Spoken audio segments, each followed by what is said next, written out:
In the blistering summer of 1518, in the crowded city of Strasbourg, a woman walked into the street and began to dance. There was no music, no festival, no reason at all, and she would not stop. Her name was Frau Trophia. Hour after hour she danced, silent and sweating, her face strangely blank. When night fell, she was still dancing. When the sun rose, she had not stopped. By the third day, her shoes were soaked red with blood. Her legs trembled. Her feet were torn raw. And still, as if she were possessed, she danced on. People of Strasbourg gathered to watch, whispering and frightened. Surely they thought she would collapse. Surely it would end soon. It did not. Then something impossible happened. A second woman began to dance beside her. Then a third.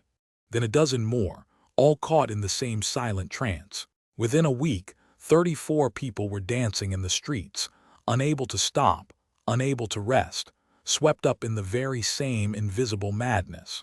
Within a month, the number had swelled to 400. 400 people, dancing day and night, with no music and no joy upon their faces. This was not a celebration. It was a plague of dancing, and no one in the city knew how to make it stop. The city's leaders were desperate. They gathered in the town hall and called upon their finest physicians for an answer. But the doctors of 1518 did not blame disease or poison.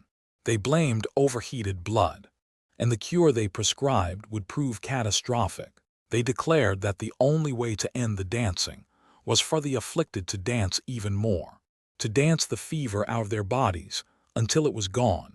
So the city did the unthinkable. They cleared out 2 great guild halls. They built a wooden stage in the heart of the marketplace. They even hired musicians, pipers and drummers, and ordered them to play, urging the dancers to keep on moving. It was, perhaps, the worst medical decision in all of history. The music only drew more people in. The crowd of helpless dancers grew and grew, and now they began to die. Some collapsed from sheer exhaustion. Their hearts, pushed far beyond all human limits, simply gave out. Others suffered strokes in mid-step, falling lifeless to the stones.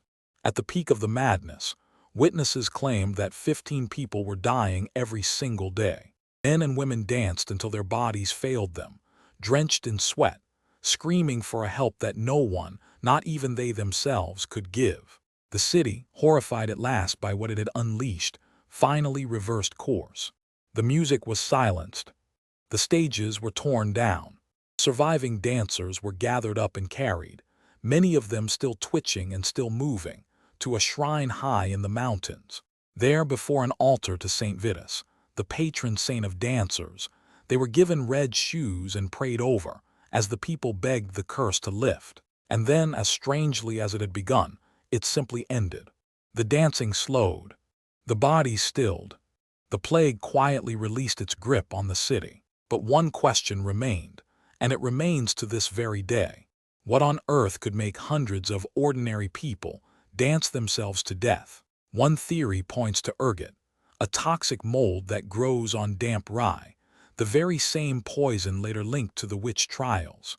It can cause violent spasms and terrifying hallucinations, but ergot also chokes off the blood to the arms and legs. It is hard to imagine its poisoned victims dancing for days on end, let alone for weeks. A darker and more haunting theory suggests something else entirely: mass psychogenic illness, a sickness not of the body, but of the mind itself. Strasbourg in 1518 was a city teetering on the edge. Famine had emptied the granaries. Disease stalked the alleys. The people were drowning in fear and despair. Under such unbearable stress, some believe, their very minds broke, and the terror poured out of them in the only way it could, through their bodies, through dance. 500 years later, we still do not truly know. The dancing plague of 1518 remains one of history's strangest and most disturbing unsolved mysteries.